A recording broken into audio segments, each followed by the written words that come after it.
Good evening and welcome. From the heat and dust of the election campaign tonight, Congress leaders talk about temples and caste, and it backfires with Rahul Gandhi taking off veteran leader CP Joshi for his comments, which also invoked the Prime Minister's caste. Is this soft Hindutva strategy going to work for the Congress? Meanwhile, the rhetoric on Ayodhya has sharpened on the other side. Well, Rahul Gandhi today rebuked senior Congress leader CP Joshi, asking him to apologize for his controversial comment that only Brahmins know enough to talk about Hinduism. Mr. Joshi, who's a former minister and a candidate in the Rajasthan election, later apologized in a tweet. Rahul Gandhi had said that Joshi's comments are against the Congress's principles, that no party leader should make a statement that hurts any section of society. The former union minister, in fact, had also mentioned the Prime Minister's caste as well as Uma Bharti's caste, saying in his original statement that Uma Bharti is a Lodhi and she talks about Hinduism. Modi ji talks about Hinduism. It's only Brahmins who don't talk about it.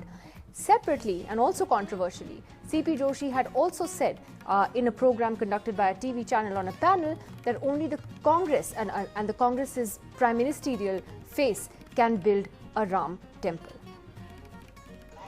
Uma Bharti की क्या जात है मालूम है किसी को? ऋतुम्बरा जी की क्या जात है मालूम है क्या? अरे इस देश में धर्म के बारे में कोई जानता है तो पंडित जानते हैं, विद्वान पंडित कौन कहते हैं ब्राह्मण। ये अजीब देश हो गया। इस देश में उमा भारती लोधी समाज की है, वो हिंदू धर्म की बात कर रही है। साध्वी जी किसी धर्म की, वो हिंदू धर्म की बात कर रहे हैं। नरेंद्र मोदी जी किसी धर्म की, हिंदू की बात कर रहे हैं। ब्राह्मणों का काम नहीं, ब्राह्मण तो समझते ही नहीं। 50 साल में इनकी अकल बाहर निकल गई। कांग्रेस पार्टी बंद कमरे के अंदर अपनी स्ट्रेटजी करती है और वो रिकॉर्ड हो जाती है, और अगर मीडिया के सामने आ जाता है तो कहते हैं नहीं माफी मांगना पड़ेगा। राहुल गांधी जी, अब आप रंगे हाथ पकड़े गए हैं। You have been caught red handed. You should remove CP Joshi from Congress party. मैं यहां चैलेंज करता हूं कि आप में अगर हिम्मत है, आप अगर वाकई क्षुब्ध हुए हैं सीपी जोशी जी के इस बयान से, तो अभी तुरंत 1 घंटे के अंदर सीपी जोशी जी को बर्खास्त करे Congress party. Meanwhile, Ayodhya politics is also heating up with a VHP and Shiv Sena event in Ayodhya on Sunday.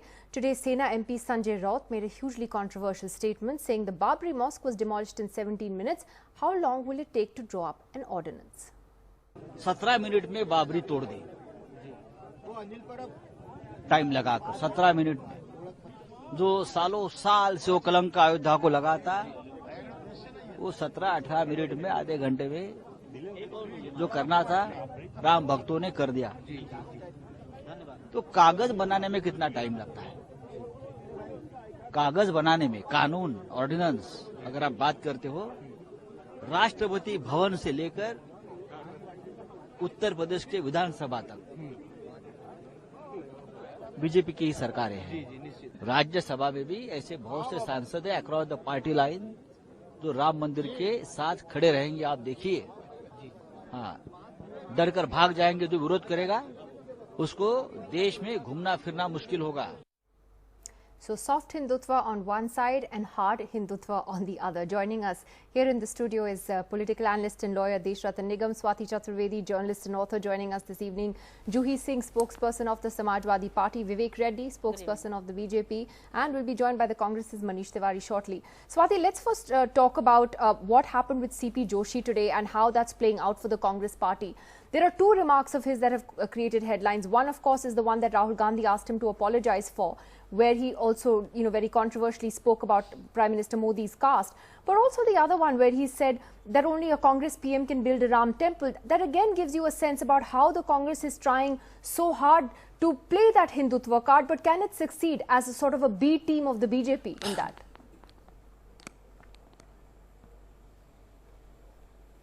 Well, first, to answer your first question, Nidhi, I don't quite understand why every single Congress leader who's contributing nothing very much to this campaign seems to get personal with Mr. Modi, who gives it right back. This is from Shashi Tharoor to Mani Shankar Iyer to now CP Joshi. I don't understand why they make these ridiculous attacks on Mr. Modi, who then, of course, like the brilliant politician he is, plays brilliantly on it and plays the victim card. I mean, I don't understand why Rahul Gandhi can't issue a gag order.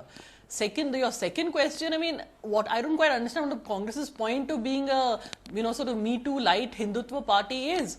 I mean, I don't understand how Rahul Gandhi should take pride in the fact that his father got the locks open. I mean, that led to, what happened with the Babri Masjid, to the riots and so on and so forth. So, the Congress is coming across as a hugely confused party.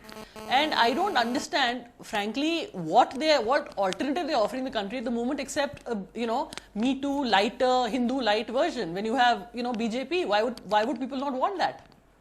Juhi is saying, as an ally of the Congress, would you sort of have any apprehensions on how this campaign is playing about? Is this a Congress campaign that has become Hindu light? In which case, why wouldn't anyone want the full version? It's like, you prefer Coke over Diet Coke, it tastes better. Is it really becoming a Me Too Hindutva party? Nidhi, the Congress, I think, has always accepted religious Hindu symbolism, whether they've made it apparent or not, whether it was in 2014 where Rahul Gandhi was visiting the Hanuman Gadi in Ayodhya, or now where they are really, playing it to the agenda with the BJP has set, and I don't think they need to. It's like, a temple run, a competition between the two of them, but that's their strategy. I really cannot comment on it. But Mr. C.P. Joshi's comment, I don't know why a person who's such a senior leader would say such a thing privately or in public domain, but I would also see the emergence of Rahul Gandhi in a sense that it's also his acceptance, and he has gone on record and asked Mr. Joshi at least for one remark to take it back, and Mr. Joshi has done it in a particular way.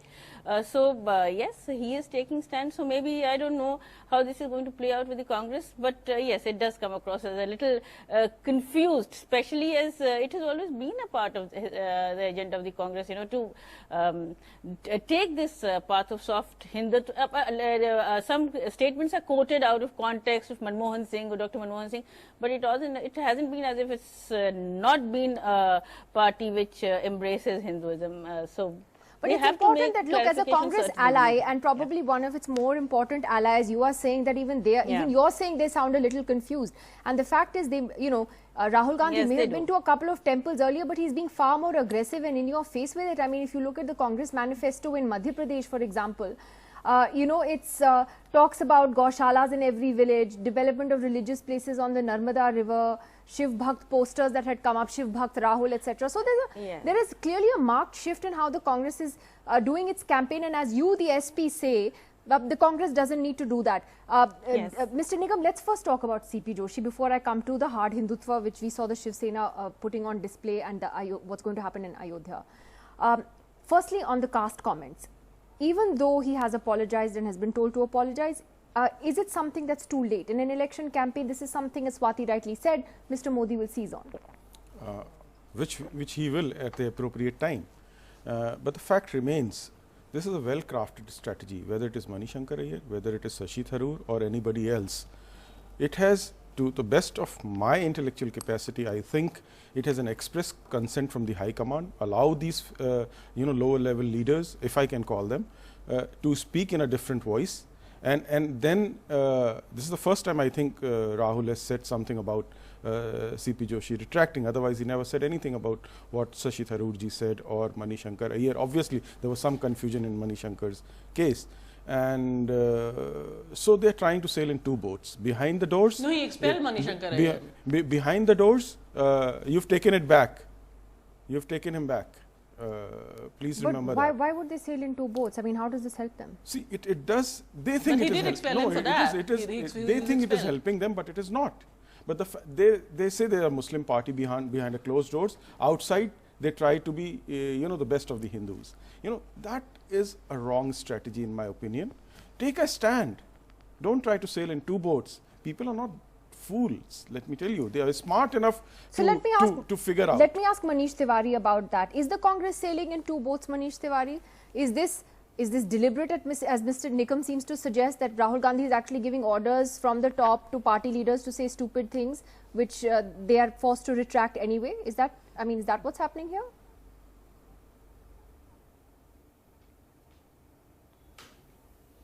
Well, Nidhi, I think there is a fundamental misappreciation of what the Congress's position historically has been.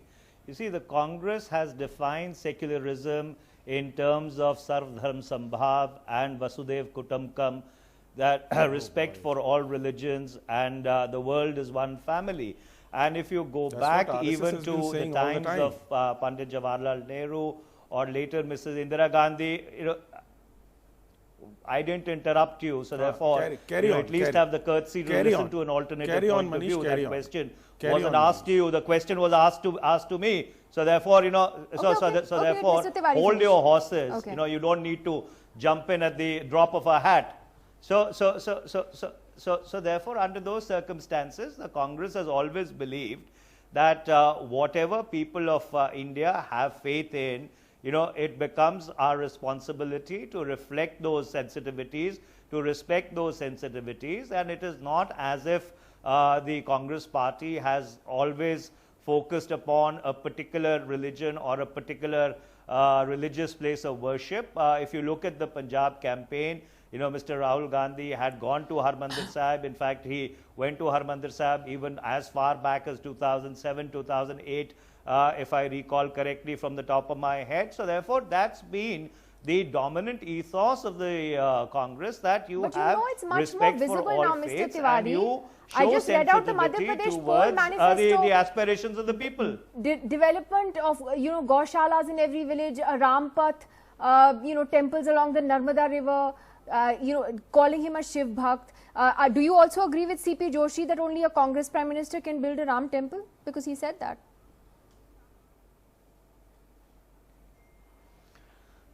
Well, Nidhi, again, you need to understand how manifestos are formulated. We are a federal party, and so therefore, when you formulate a manifesto, you take in account the aspirations of the people, the feedback that comes from your own party workers, the collateral feedback which you get on what are the concerns in that state, and that gets reflected in the manifesto. So therefore, there's a tendency to pick and choose, a particular line or a particular phrase or a particular formulation and extrapolate it from there in order to run a particular discourse. I think even the Madhya Pradesh manifesto needs to be looked at its entirety. It offers an alternative vision to the people of Madhya Pradesh, who have been absolutely sick of 15 years of malgovernance and non-development, and that is the germane question. You do not see Mr. Raman Singh going to the people of Chhattisgarh on his track record over the past 15 years. Okay, let me just Mr. get Shivraj Vivek Singh Reddy going of to the the BJP people on his for a track moment. record over the past 15 years. You do not, let me complete, let me complete. Let me complete, and you do not see Vasundhara Raje going to the people on the strength of what her government has done. You find every kind of extraneous issue being brought into these state elections primarily to deflect from their non-performance. Okay. Let me just go across to Vivek Reddy for a moment. We're talking about Hindutva light. Let me talk about the original Hindutva for a moment. What the Shiv Sena has said today, there are two big events in Ayodhya happening on Sunday, Mr. Reddy. I'm sure you know about them. A VHP event as well as a Shiv Sena event, to drum up support for the building of a Ram temple. Mr. Raut has said that, if it took us 17 minutes to bring down the Babri Masjid, why should it take so long then to draw up an ordinance? Is that the kind of rhetoric we're going to see more and more now from the other side of the political divide in the run-up to the elections?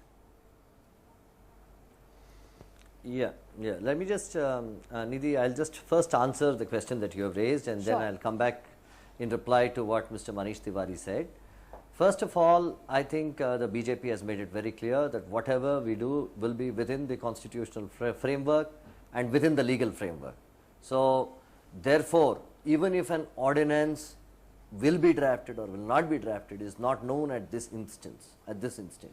But whatever the BJP does will be within the constitutional framework, and there will be no moving out of that framework. So that is very clear, and that is made clear by that is the stand of the BJP, both in its manifesto and today also.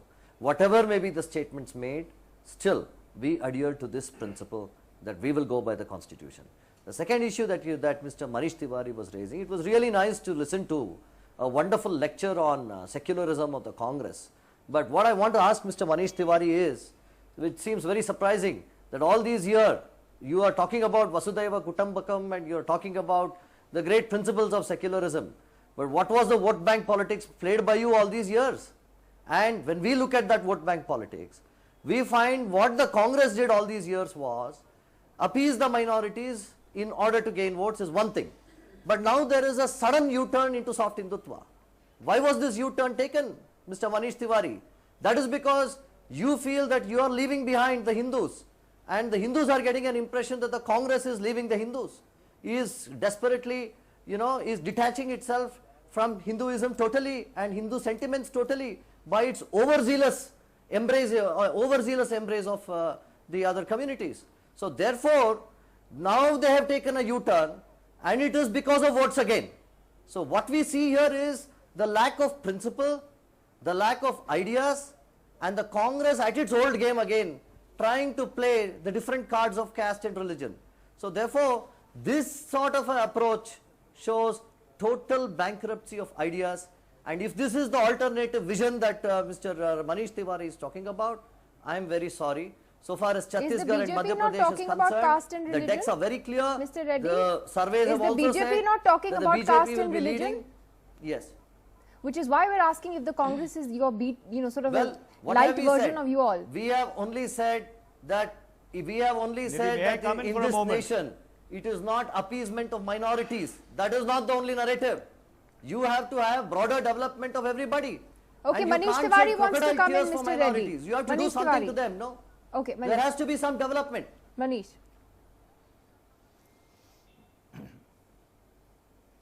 Well, as I understand, Mr. Reddy is either from the BJP or is a proxy for the Bharatiya Janata Party.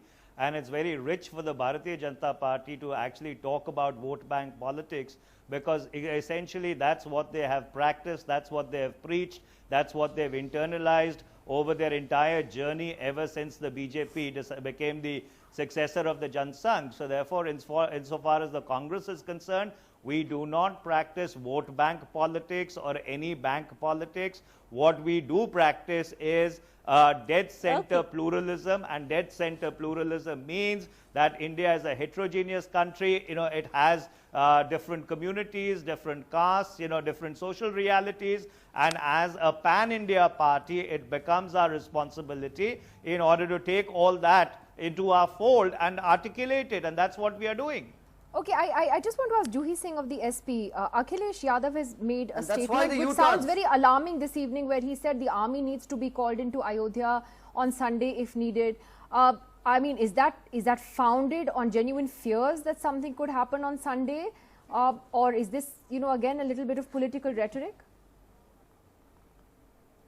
Nidhi, what's happening in Ayodhya is not a religious assembly, it's a totally political assembly. If you see, there's no religious state. People are constantly making statements, including our chief minister, our deputy chief minister, and MPs from various, there are people coming from outside, so of course people of Ayodhya, and the SSP has no idea how he's going to maintain law and order, because he's become the spokesperson of the BJP. Now the situation is alarming, so let's take a step, that's what the national president has said, in time, so that nothing happens. That's the part of administering UP, but Yogi Adityanath, of course, is not interested in it. The second thing is BJP has gone a step ahead, is asked people its goats. So I would really, as a friend, advise the Congress that do not follow the BJP's narrative. The Prime Minister is erring on so many things. Factually, there's the issue of non-performance. The issues are there. So, and he picks up these emotional issues to really, not talk about the relevant things which matter. So let's make him talk about that, and let the BJP carry on its irrelevant agenda to the people. Yes. Well, Mr. Nigam, just a quick question. Yes. At a time when the court is also hearing the Ayodhya matter, do you think it's wise for the VHP and the Shiv Sena to be doing these events in Ayodhya this weekend? If you look at your constitution, it is all about we the people.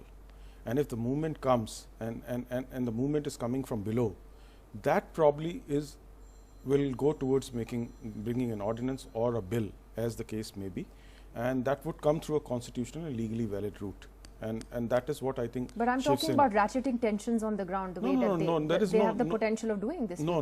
See, there is no other disputed structure in Ayodhya, so let's not talk about that. It's not. There going to be no law and order problem. It's about feeling and sentiments of the people towards Ram Temple.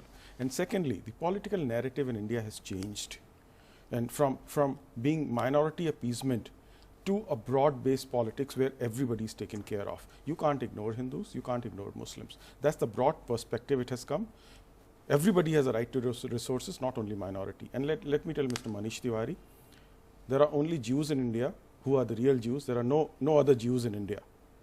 Well, I'll ask Manish to respond to that in just a moment. Swati, a quick take from you on this sort of hardened position on the Ram temple by the Sangh Parivar that we're seeing on one hand versus the sort of soft Hindutva of the Congress on the other.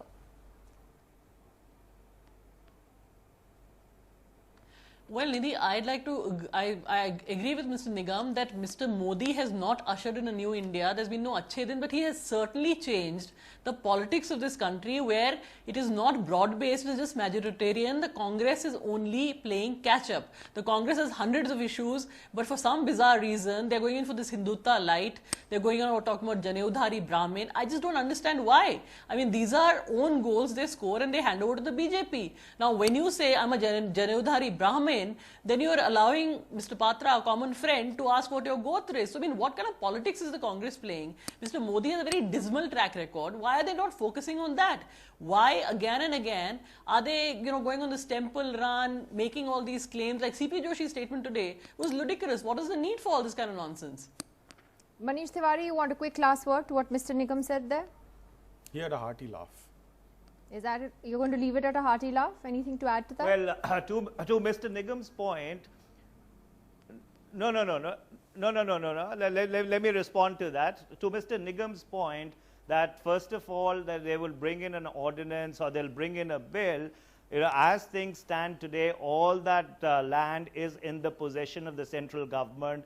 Though there is an Allahabad High Court ruling which has been stayed by the Supreme Court, and the Supreme Court is seized to the matter and is listening to it. So therefore, while the Supreme Court has not still adjudicated on the matter to bring in an ordinance or a bill, is that constitutionalism? Yes, or does that go against the Constitution of India? Is something which I would leave to Mr. Nigam's wisdom to actually reflect upon, at leisure, because in my humble opinion and my study of the Constitution, till the time the Supreme Court does not finally conclude its adjudication and come out with a judgment to try and preempt the Supreme Court, is actually playing foul with the Constitution of India. So therefore, under those circumstances, I don't think they're serious about the Ram temple.